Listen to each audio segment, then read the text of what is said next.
This episode of Titan Talk, the Titans podcast, is brought to you by Tweaked Audio. Do you know a podcast fan? Are you wondering what to get them for Christmas? Tweaked Audio headphones make the perfect gift. You can get awesome headphones by going to tweakedaudio.com and use the coupon code Southgate to get not 10, not 20, but 30% off. Not low cost shipping, but free shipping and a lifetime warranty. This is amazing. You can also get there through the website southgatemediagroup.com. Follow the link on our website. Go there. Tell them that Charles and Jesse sent you and to say, Go Titans. Titans, go!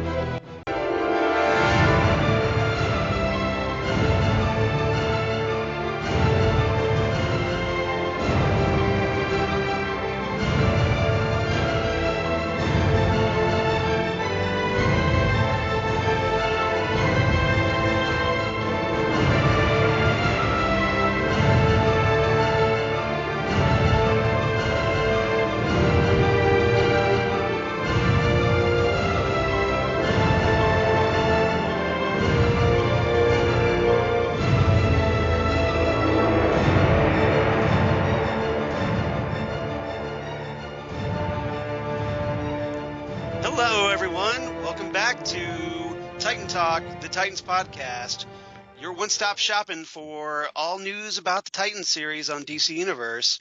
I'm Charles Skaggs, back in Titans Tower once again with my favorite Titan talker, everybody's favorite Titan talker, who's a little under the weather today, Jesse Jackson. That's right. I'm playing injured. You but are. I am thrilled to be with my favorite Titan talker, Charles Skaggs. Hey, Charles. We're recording this on Thanksgiving weekend. Did you have a good Thanksgiving? I did. How about you? Did you and Linda have a good Thanksgiving? We did. We both are fighting a cold, but we had a good time. Right. And I was actually a couple minutes late to our recording time because I was finishing up the next to last episode of Star Trek Discovery. Yes. Because I've decided that I'm going to binge that this weekend. Are you enjoying it, I hope? I am. You gave the perfect example. You said once they get past the weird-looking Klingons, yes, they really get rolling. And I think that is a perfect I do not understand, and I promise we will get off this. Yeah, well, this is not a Star Trek podcast. But I do not understand why every time they redo Star Trek, they have to jack with how Klingons look. I think everybody just wants to make their mark. Yeah, they just we have new special effects, and now then we can do makeup, and it's just dumb. The other thing I don't like is we get it. When two Klingons are talking to each other, they're speaking Klingon. You don't have to go subtitles all the time, though. We understand. We're smart enough to know that the only reason it's English is because it's a TV show. But we'll let it go. All right. Okay, so back to Titans now. Absolutely. Anyway, yes, it was been a fun weekend, and but I did take a time away from my binge to watch Asylum. Yes. And overall pretty happy with it. Okay. All right. So, we're obviously going to talk about Asylum. That's the 7th episode of Titans Season 1. That aired or was released just a few days ago on November 23rd, 2018, a.k.a. the 55th anniversary of Doctor Who, but that's a different podcast that we do. Yes. And this was written by Brian Edward Hill, who wrote the episode Together, and Greg Walker, who wrote the episode Origins. So we do have some recurring Titans writers now. Directed by Alex Kalimnios. I'm hoping I pronounced that right. I believe I did, but who is a first-time director on Titans. And so overall, you kind of like this episode. Yeah, I have one area that I want to nitpick, but overall, I thought it was a good ending, a good episode with a great ending. So yeah, I really liked it. You were very happy with the ending. That's good. I was, and I have a confession to make, Charles. Uh-oh. Well, I'll give you 2 Hail Marys and no, yeah. just. I I normally do not sit through the full episode. The moment the credits start, I hit stop and move on. And this time, but you have the trailer at the end. I did not know that until they've been this daring very it all episode. season. I did not know that, and so I was like, "Hey, I've been missing." That's very cool. Yeah, they do that, and that's a great trailer, which I want to talk about when we talk about what we're going to talk about next week, because that's a big deal in our household, obviously. Absolutely. As you can probably guess. But so the topics I want to talk about before we get started, I want to talk about Rachel and Gar first, and then I want to talk about Dick and Corey, and then I want to talk about Dr. Adamson, a.k.a. the Messenger, and Angela, Raven's mom, who we meet for the first time. So if that sounds good to you, we'll talk about those topics. That sounds perfect. Okay, so guest cast this week, we have the return, and probably, I'm guessing, maybe the last time we're going to see Reed Birney as the Messenger, maybe this time. Of course, we thought he's been dead before. Yes. And but this time it seems pretty positive, at least this time he's dead. He returns as the Messenger, a.k.a. Dr. Adamson. And then we get the debut of Rachel Nichols as Angela Azarath, who I'm guessing is a version of Angela Roth, a.k.a. Arella, a.k.a. Raven's mom.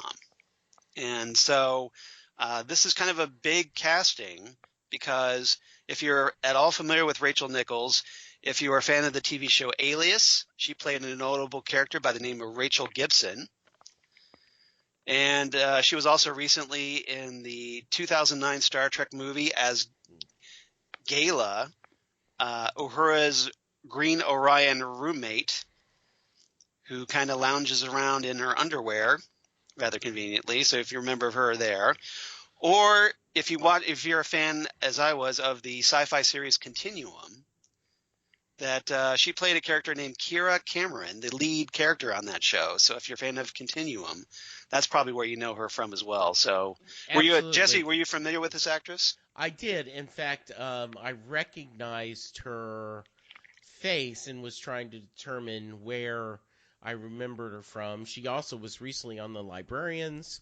But I specifically remember from Continuum, which was a series I mostly enjoyed, though I think they got a little too timey-wimey and wanted to be too clever upon themselves. But yes, it was good. Yeah, she was very good. I think it was one of those series that started off really good in its first couple seasons and then got overly convoluted as it progressed. Yes, that's exactly right. Yeah, and I actually didn't recognize her until I saw her name in the credits. I'm like, oh my god, that was Rachel Nichols. Holy crap. Yeah, so, her face I knew, like, I know her from somewhere. Right. And I had to look. So yeah, she's a great actress, and really added some depth to this role. I thought that was a good call. Yeah, and we also get the return of Tomaso Sanelli as Young Dick Grayson, who we're seeing surprisingly a lot of this season. I didn't think we would see much of him, but we are, in one form or another. Here he's kind of like a hallucination that Dick experiences. Which is the part I did not like. Okay, well, we'll talk about that when we talk about Dick and Corey. So save that rant for that segment. All right. But I will say that this I am interested in seeing a little more. I wouldn't mind a spin-off of a younger Dick Grayson. I mean, an actual give us a little mini series. Give this actor like his own like Young Dick Grayson Chronicles series. Yeah, I don't know if you could hold it up, though. When you talk about that would be a really cool series. Yes, it would. But I just liked him. I think he's very charismatic and really does a great job. Yeah. So I think it would be very cool to see him. Yep. Call me, DC Universe. I'm available to write that series just in case. You could write the heck out of that series. I would try. I would give it my best shot. Mm-hmm. We'll see. But all right, so let's get into our main topics. And I was kind of trying to come up with a theme for this week, And I decided I thought I'd go with some Arkham Asylum titles. So nice. because of the episode being Asylum. Now where this is set isn't Arkham Asylum. It's some unnamed asylum. But I thought that I was kind of looking for a connection, and the title of the episode is Asylum. So I figured, well, let's go with Arkham Asylum related titles. So first topic I want to talk about is A Serious House on Serious Earth, which is a reference to the Arkham Asylum graphic novel by Grant Morrison and Dave McKeon, which is a kind of a classic graphic novel, highly recommended, very powerful, very dark, and definitely recommended by me. Okay. But I want to talk about Rachel and Gar, because this episode is essentially centered around Rachel, Raven, and there's a lot going on with her because she obviously encounters her mom for the first time, her true mom, and she has a good little confrontation with Dr. Adamson, who in a very creepy kind of Dr. Lecter vibe, but she kind of works with Beast Boy in this episode, where they take an Uber and they go off and they go in search of Raven's mother. So I want to get your thoughts on Rachel and Gar in this episode. They continue to have great chemistry. I like them together. I think it was very interesting that Gar, to protect Rachel, he kind of went to a new level with his powers. In the past he had talked about changing to the tiger but not really embracing everything that the tiger could do. And in this case, he gave in to the beast. I mean, he was mauling and, That was a very traumatic experience, wasn't it? Because he had talked about how he'd never bitten anybody before. Yeah. And here, because of being tortured with a cattle prod, let's just face it, he was tortured. He was stripped naked and tortured in this cage like an animal. And he finally succumbed to his animal side. And I think partly because to protect Rachel. I think that was also. I think it wasn't just out of revenge. It was. Is it just more instinctual? Yeah, I think that he had to do this because protecting someone that he cares about. Absolutely. I love the banter back and forth. It's a federal crime to steal somebody's Uber or something. Yeah, that was pretty funny. I don't think it is. And he, his optimism shines through. I just really like them together.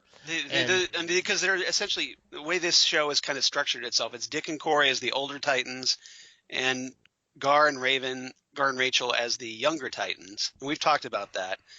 Yeah. But these two definitely have this bond, and I'm sure that Gar crushes on Raven. The question is whether it's reciprocated or not. I think so. I think she's just got other things on her mind. Well, understandably, right now. Yeah. Her plate's a little full at the moment. Yeah, I do think they are very much liking each other. It's fun to watch them interact together, and it's kind of funny. There was a point where Rachel says to Gar toward the end of the episode, we have to go to, she says, Dick and Corey. Yes. But it almost sounded like we have to get to Aunt Corey.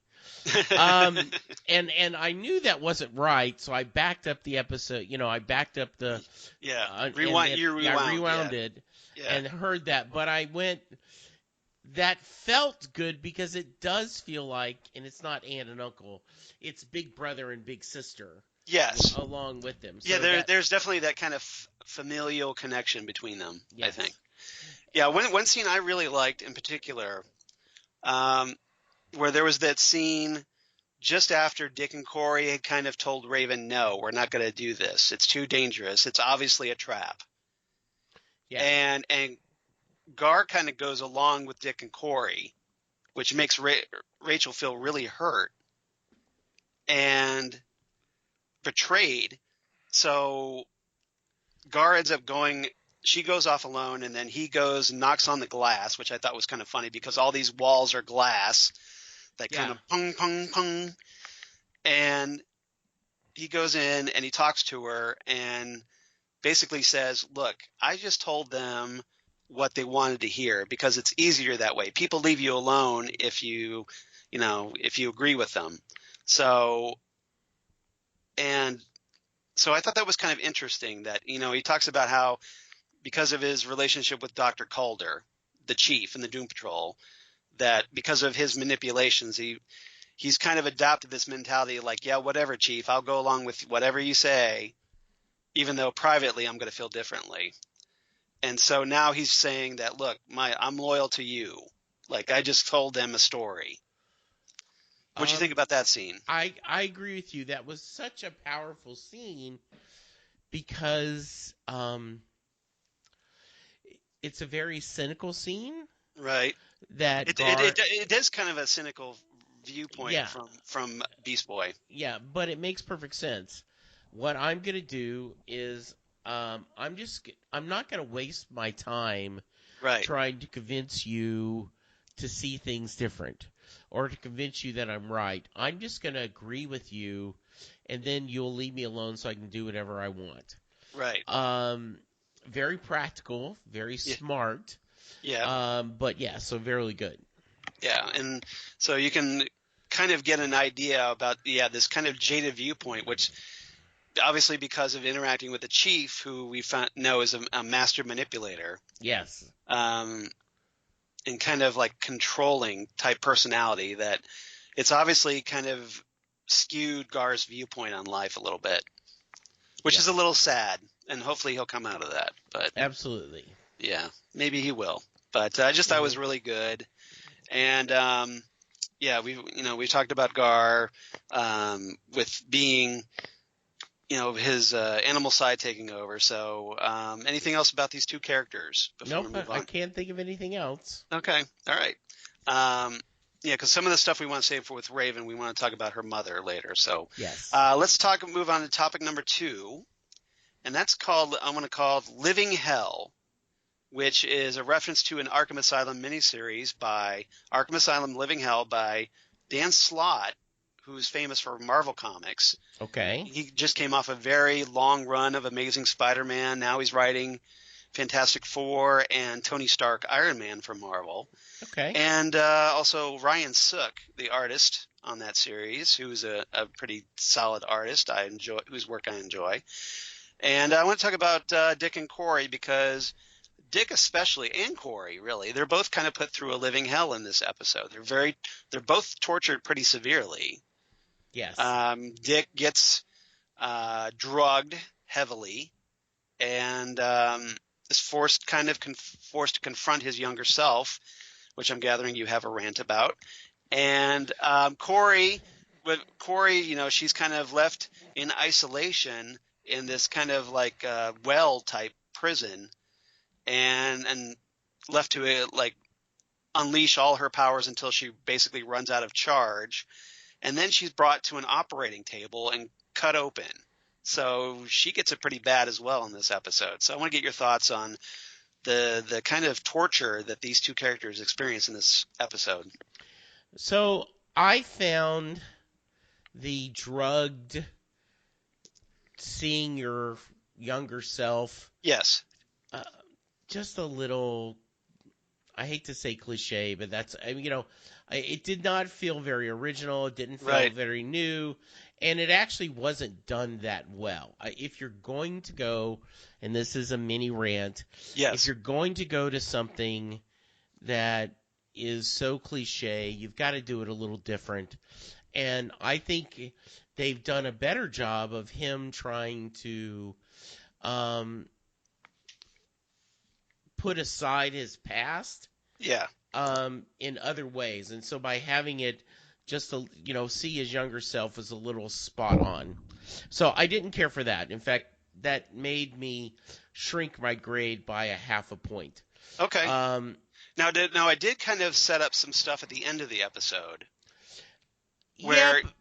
Go ahead. Well, I was just going to say, because the way I saw that sequence was that essentially Dick's forced to confront himself. And there was some, I thought, some valid plot points, because younger Dick is telling his older self, look, you keep blaming Bruce, you keep blaming, Zuko, and the reason that you're acting the way you're acting is because of what you've done to us. So I think it's kind of like forcing some self-examination a little bit, that maybe like this caused Dick to like, okay, maybe I'm lashing out at the wrong people, and we'll see where it goes. We'll see if it actually has any lasting impact. But if it's done correctly, yeah, it would kind of get Dick off, his little hang up over Bruce, and go, look, it's not Bruce's fault. It's because I let things go the way they are. It's my fault. And what I viewed it as, that's the way I took it. Yeah, at the end when he says, "I've got this," and we have a masterful fight scene, and where Dick is fighting his internal demons and just embracing to protect his friends, right? And seeing the like when he unloads on those guys, yeah, he's like, look, everybody just step back, I've got this. Like maybe he had to get some rage out of his system. Yeah, that's what I took that at. And then when Charles, you can't start a fire without a spark. Yeah, and as this Billy goes Joel for said. Hired, especially when dancing, you're dancing in the dark. Yeah, okay. That's what I thought when he says, do you hear that? It only takes a spark. Right. When they burning down the house to go Talking Heads, and when you see his Robin costume burning, and he sees in the little puddle his face with the domino mask. Right. It's truly, in my mind, he truly was time to put away that persona. Right. There's that when as a child, I act as a child, and when we became adult, it was time to put away childish things. Not that Robin was a childish thing, but he knew that part of his life was over. So I don't think we needed the self-reflection to get there, but if it helped other readers or viewers to get that way, I'm fine with it. I just personally don't think we needed it. And as I said, this was a really great episode, so this is a very, very minor nitpick. I loved how Dick is, we've talked about this, and I think they've shown it even more. This first season, as well as us building our team, right? This is the journey of Dick Grayson leaving Robin and becoming Nightwing, right. Now, we know the ending before it's happening, but if we had not, and we think back about when we read these original Titan issues, we did not know he was become Nightwing. We weren't sure what was going to happen when he left his Robin persona and he was just Dick Grayson. This has been a great journey, and I think a really good they've shown more than just, I'm tired of being in Batman's shadow. I'm tired of being a sidekick. They have shown, for whatever reason, and if it is Dick's choice to embrace the violence of this, being Robin is bad for him. Right. He has just some bad memories associated with it. Yeah, and there are. It has almost been corrupted to him. and another Robin could not necessarily be corrupted, though Jason Todd is not a good example. Right. So I have loved that part of the story, and I've loved this image of him helping his friends, saying, I got this, working through the rage. The other point you asked about is Corey. Yes. I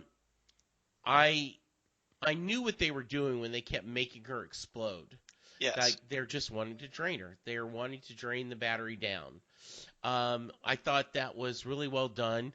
You know, we did not mention, and I did not know this, but the nurse in the show is an actress called Rachel Crawford.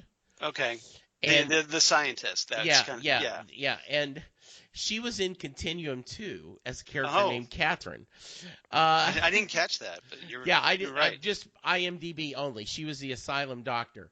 She was really good playing the kind of, and not so much evil doctor, but I love when they're, and this is a cliche too, they have no morality. It's just science to them. They just want to see what we can do.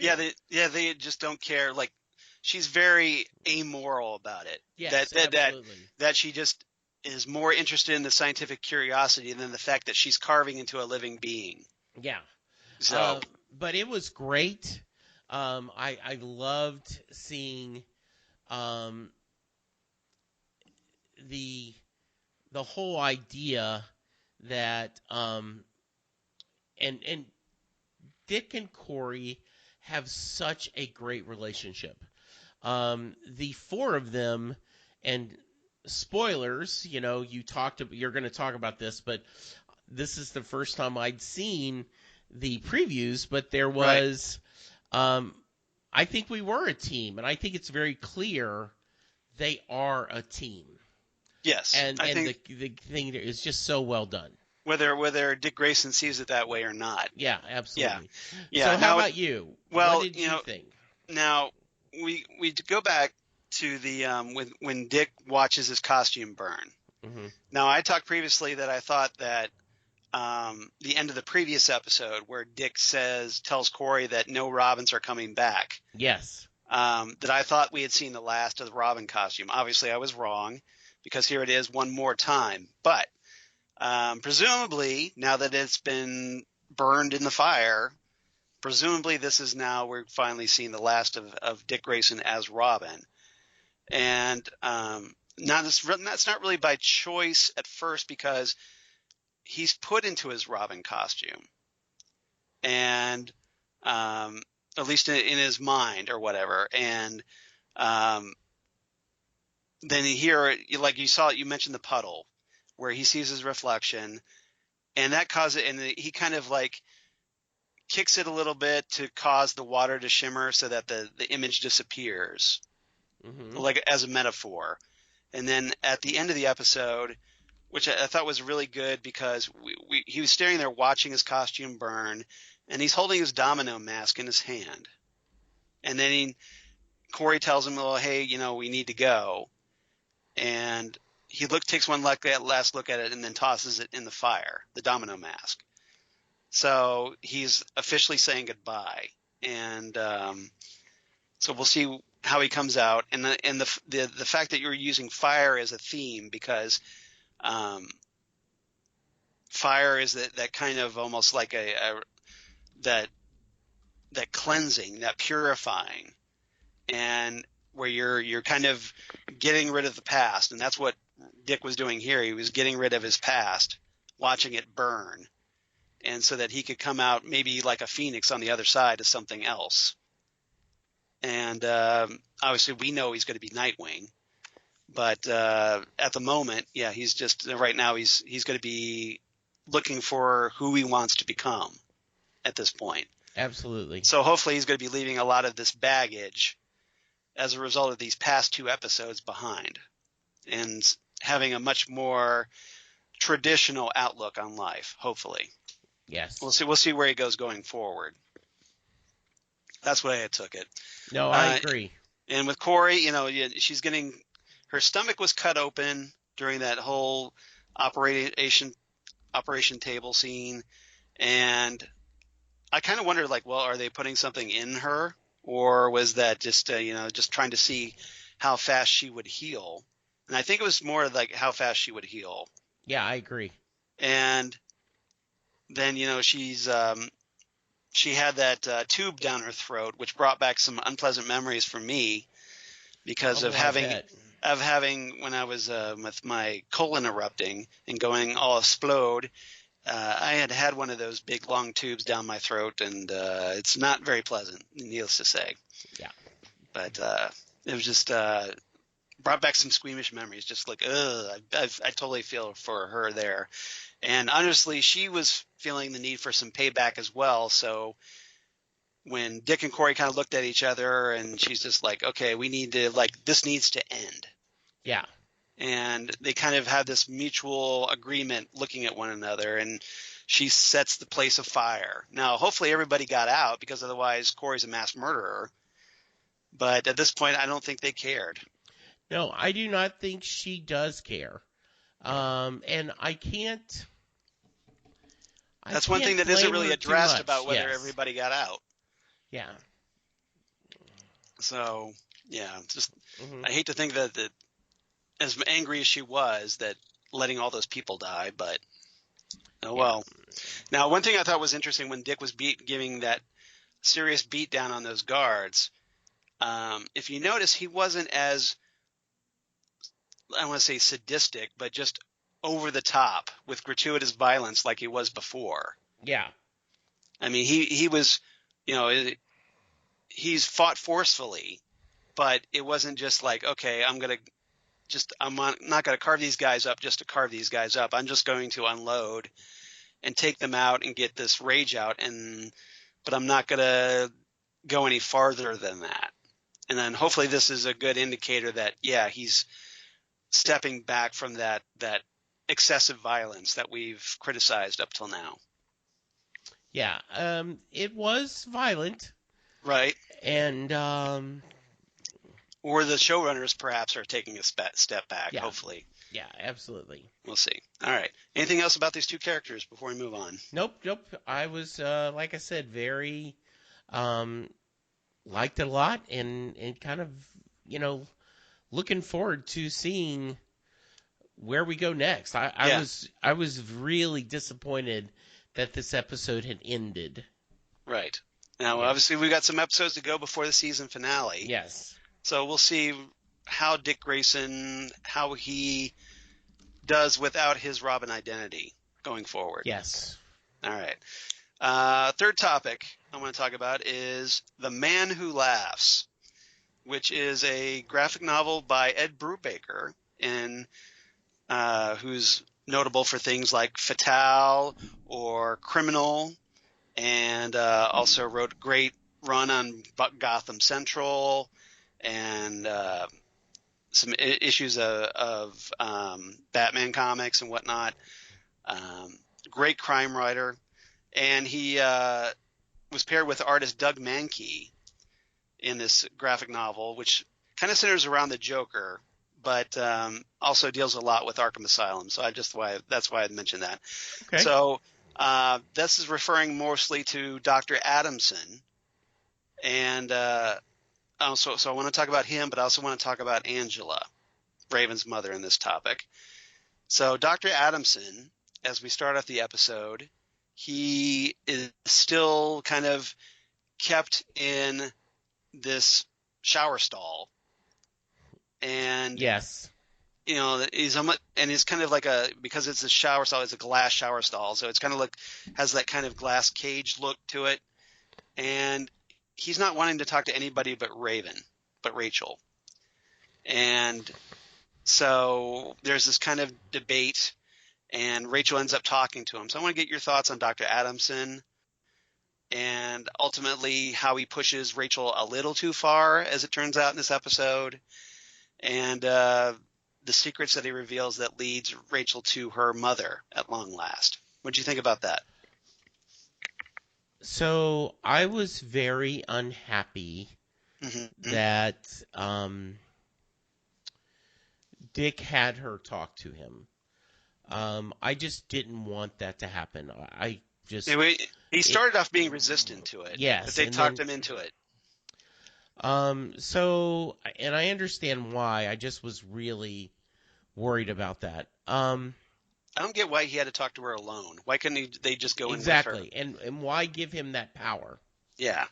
I okay, you want to talk to her? Here she is, but we're right here with her. Uh-huh. So go for it. Though it did set up a great scene of him trusting that she could save him. Right. He cuts his throat. Were you shocked by that? The fact I was a little bit. He took this bathtub thermometer to kind of cut his own throat. But then that's an ultimate test of faith right there. Whether you're willing to okay, I'm betting on the fact that you can heal me, so I'm going to kill myself. We'll see if I'm right. And then when she says, "I take it back," wow, that was just all of a sudden. It's like awkward. Ooh, that awkward moment when Raven takes away the healing that she gave to you when you cut your own throat. Yeah, so that was wonderful. Though in a violent way, but it could not happen to it was very fitting. More deserving guy. Yeah. Yeah, he obviously had it coming, but. And did you understand necessarily what was she showing some kind of birthmark on her back because it was so dark. It's like a tattoo. It's a raven. Okay. Yeah, basically what Rachel has is this raven tattoo on her shoulder, and that she was showing her mother this to identify it. Like, see, it's really me. Yeah, I couldn't see that in the dark. I assumed that's what it was. Yeah, it was a raven tattoo. Okay, yeah. Okay. Yeah. Yeah. So. And I also thought because they've referred to her in this kind of prophecy terms as the Raven. But isn't she couldn't that have been faked? Why was that enough reason that her mom went, "Oh, it's my darling daughter"? Well, well, they did maybe have that comment where Beast Boy tells her "Hey, look, mothers tend to know their progeny." Yeah, absolutely. So, I understand it. So it was kind of well, yeah, okay, you have this tattoo, but the question is well, maybe she figured, well, I didn't expect you to have that tattoo, so okay, I guess I never told you about this tattoo, so you know about it, so you must be her. Yeah. Or maybe she's just really desperate to believe at this point. Could be, yeah. But I was really happy with it. And then she's trying. I like the Angela's reactions after Dick beats up those guys. She's just like, okay, who are these people that my daughter's associating with? Yeah, what? Yeah. Well, It's like, I don't think this is safe. No, it isn't. Yeah. But it was, I love that they got out of there. Right. I love that Rachel, when Dick is passed out, she says, "You promised you never would leave me." And that kind of is one of the reasons he heard. Right. I thought that was a nice moment. That was. Yeah, we didn't really talk about that, but yeah, you're right. When she has to talk him out of his kind of drugged out stupor. Yeah. And he's like, "Oh yeah, I guess I did make that promise." Right. Yeah, which was great. That was good. Now, Adamson, I thought one of the things I thought was interesting is that they go through all this and they still haven't mentioned Trigon at all.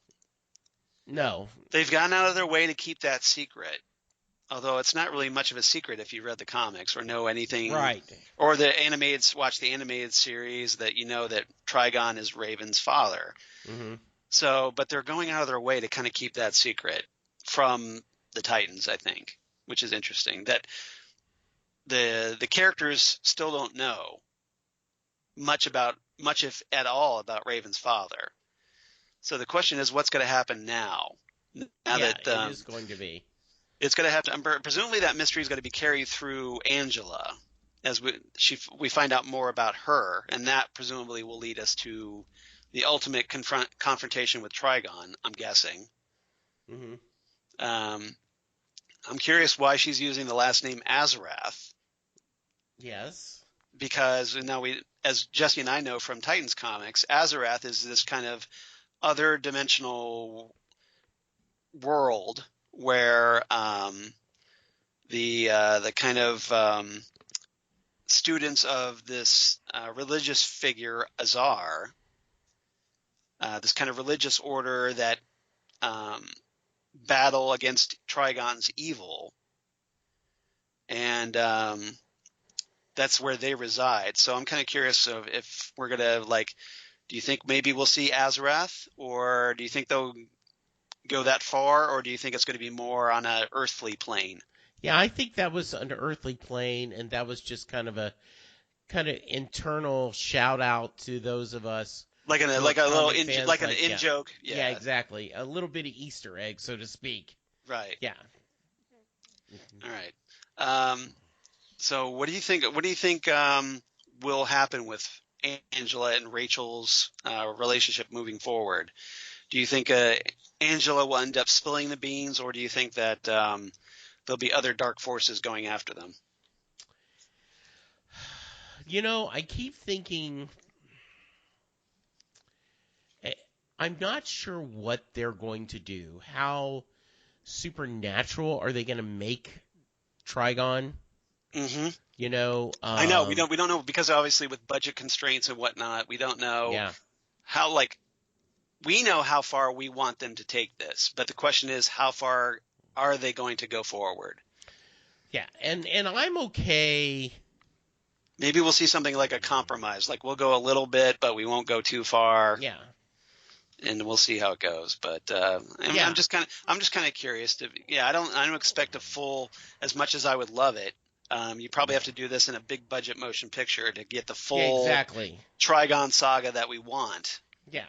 But so I'm sure it's going to be scaled down for a TV budget, especially a DC Universe TV budget.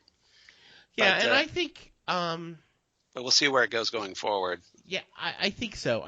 Because you can compromise and still make it a good story town. Right. A good story. So we'll see what happens. We don't know how far the organization reaches. Was this just like one cell of it, or was this it? Like, now that the asylum's burned down, is that it? Is the threat completely over, or what? And I would not think it over. I think you still have to worry. Yeah. Because, and I also thought it was kind of weird that, the idea, just call your father. Just call your father. It shouldn't be that easy to bring this in. Right. Yeah. Yeah. And that was essentially Adamson's goal. Like, look, we want to reunite you with your father. Right. And Adamson was talking about how he wanted Raven was going to heal the world. Yeah. So whatever that means. Yes. So anyway, I guess we'll find out going forward. So we still have some more questions. All right. Anything else about this episode before we move on? No, I thought it was it was a little slow with the like I said, I didn't particularly like the flashback scene, the internal thing, but very minor nitpick, and just really happy. And toward the end of it, I was like, oh, come on. This is pretty much mostly a bottle episode where you had the characters in just one area, and the scope wasn't like all over the place. Yeah, and bottle episodes don't bother me if they're well done, and I felt like this one was well done. Okay, that's fair enough. Yeah. All right. So, do you have any favorite quotes of the episode? I did not catch any favorite quotes. I'm sure, as always, you always do. So please share. Yeah. Now there was only a few that I caught this time, because most of the time we see the Titans being tortured, and not really having anything really like big long speeches in this episode. They're just more like, okay, I'm gonna they're fighting bad guys or resisting against the torture or what have you. But there were a few lines that I thought were good. There was an early exchange between Dick and Corey where they're talking about Dr. Adamson, about whether Rachel should go talk to him. And Dick says, "I don't trust him."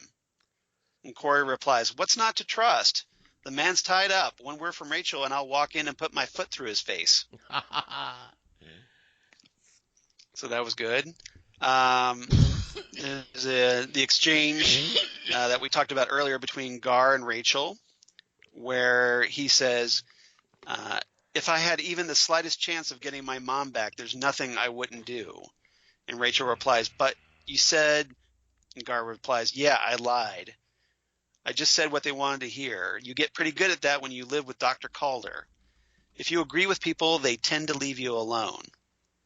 So again, that's a very cynical outlook, but understandable given Beast Boy's interactions with the chief, I think.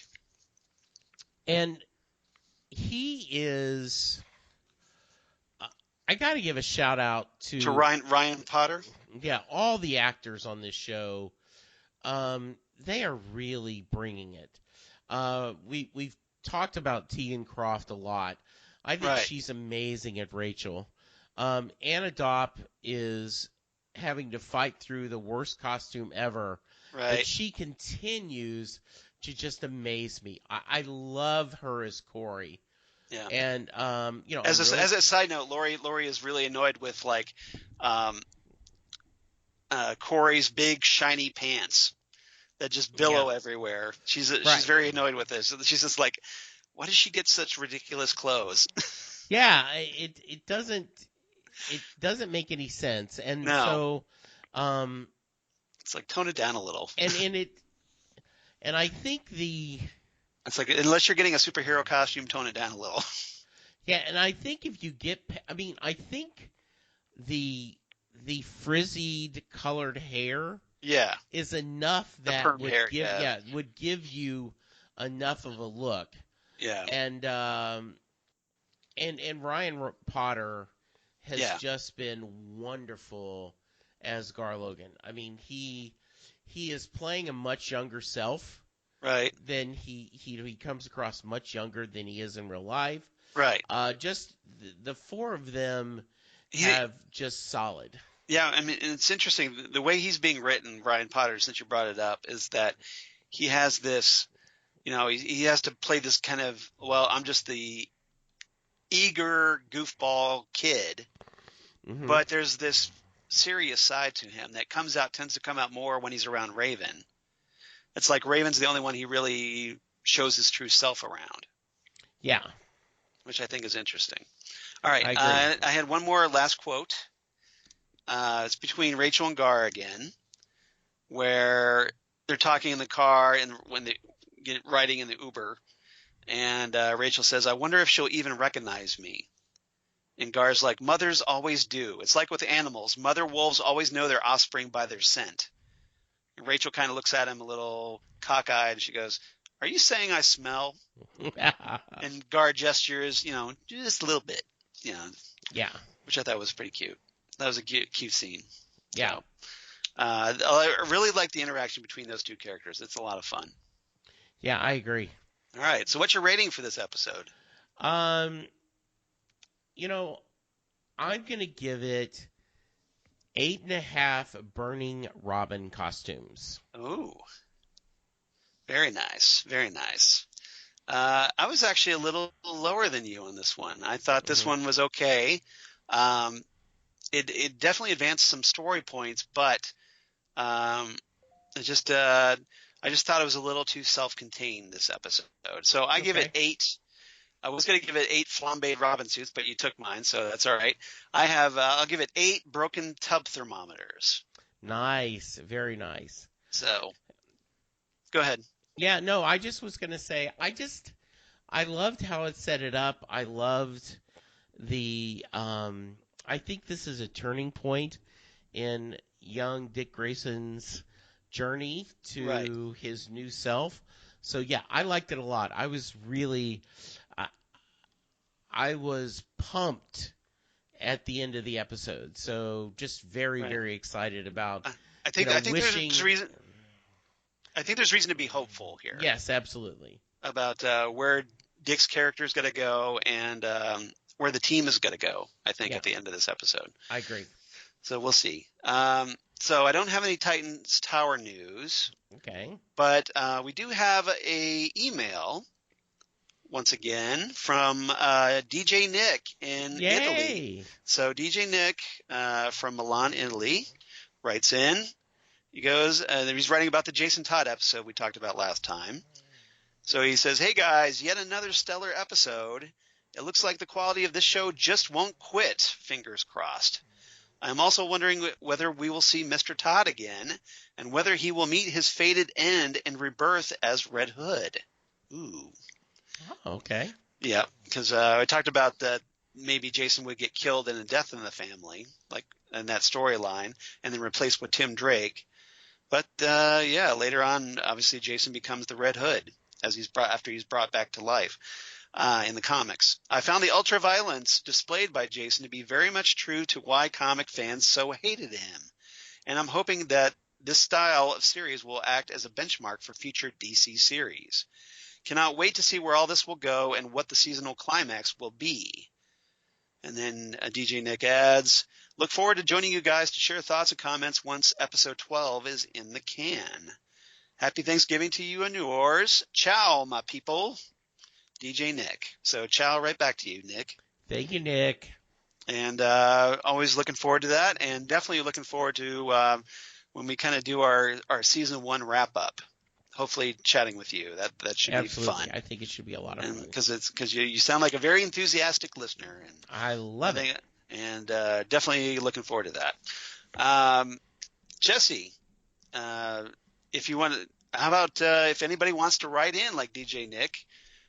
Do you want to tell people where they can find us, or do you want me to? You can. I'm never ready to go. You're never ready. I'm never ready. How many podcasts have we done? You should have this like right there. All right. Everybody, if you want to be like DJ Nick, you can write to us at titantalkcast@gmail.com. That's titantalkcast@gmail.com. Don't forget the Gmail. And or you can reach us on Twitter at TitanTalkCast. That's at Titan Talkcast on Twitter. Or Facebook, of course, the Titan Talk, the Titans podcast. We'd love to have you like and follow us on Facebook and Twitter. That helps grow our little community. We definitely appreciate that. We'd love to hear from you.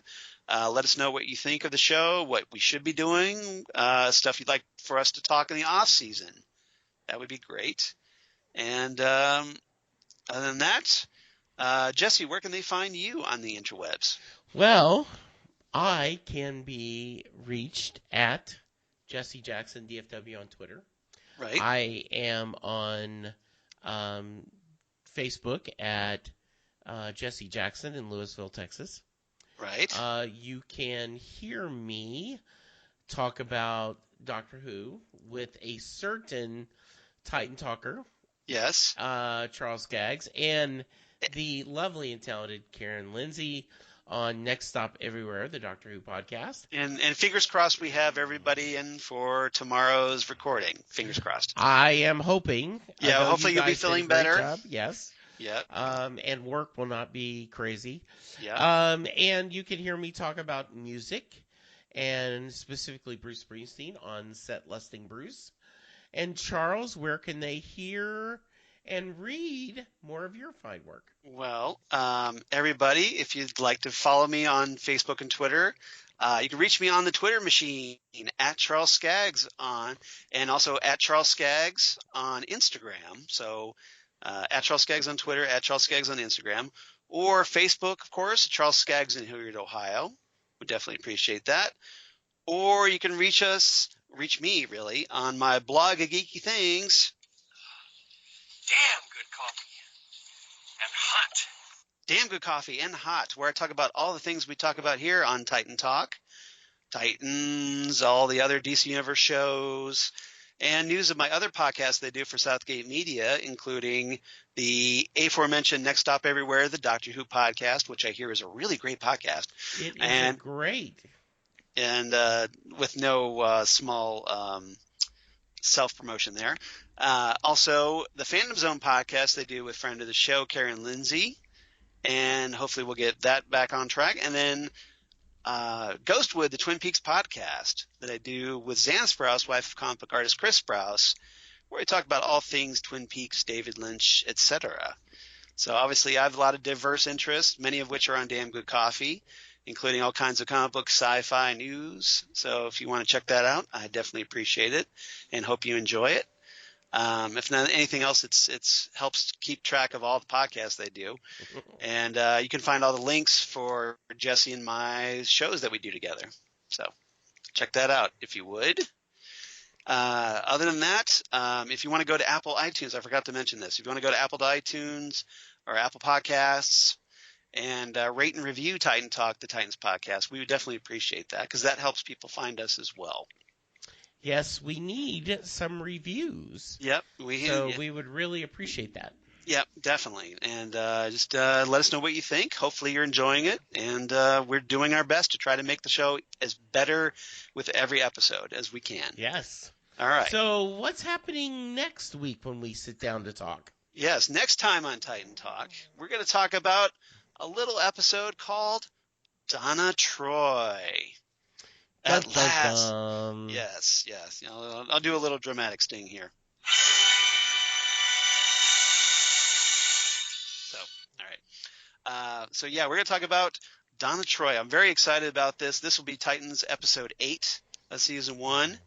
And this features the debut of Connor Leslie as Donna Troy. And as you've seen by the trailer, I think she's going to be great. What do you think? Yeah, I really like her.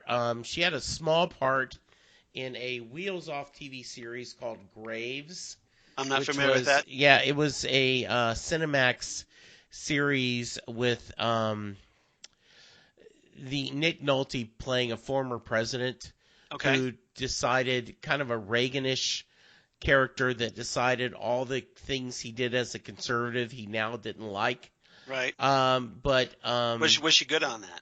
She was really good in that. Okay. She looks perfect. Yeah. From in the trailer previews, that we've seen. Yes. Yeah.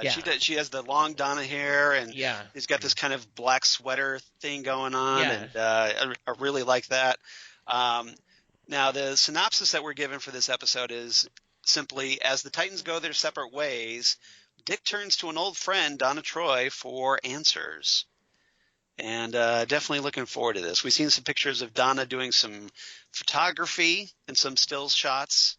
And so we'll see. Apparently she's going to be helping with the investigation. And as we learned from the trailer, she kind of gives Dick some background on Corey, which I'm finding intriguing.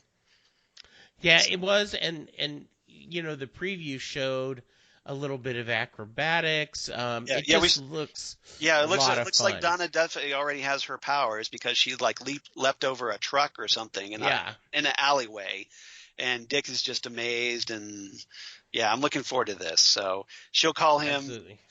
He'll call her Wonder Girl presumably, and she calls him Boy Wonder. And, that's and I will smile. Big smiles. Yeah, exactly. So Jesse and I, as old school Titans fans. We're definitely looking forward to this. Obviously, with my wife, because Donna Troy is her all-time favorite character. So this is going to be a do or die for Titans. So hopefully she likes Donna. And absolutely. Fingers crossed, everybody, because that would definitely make for an easier household watching Titans going forward. So, how does she feel? How is kind of mid-season? How is she? Because she wasn't a big fan to begin with. Has she stuck with it? She's stuck with it. She's watched all the episodes, so she hasn't given up on it. It's not like I've had to watch it by myself. Okay. She thinks it's okay. Okay. So we've gotten to the okay stage. So I'll take that at the moment. Absolutely. Considering where we started. Yes. I think that's a step up. So hopefully the Donna Troy episode will definitely win her over. So we'll hope. Yes, absolutely. But I think it's going to be a lot of fun, and definitely looking forward to it. And if you're a Donna Troy fan, and I'm sure Donna has a lot of fans out there. Oh yeah. This is going to be a big deal, and I'm liking what I'm seeing so far from Connor Leslie. So hopefully that continues. So I agree. All right, so everybody, come on back next week, episode 15 of Titan Talk. It's going to be a big one. Donna Troy. And thank you again, Jesse, for co-hosting Titan Talk with me. Thank you, Charles. As always, you're the best co-host to talk to. Well, and everybody, right back at you, buddy. Yep. So everybody come on back, and we will see you next time right here on Titan Talk, the Titans podcast. Goodbye, everybody.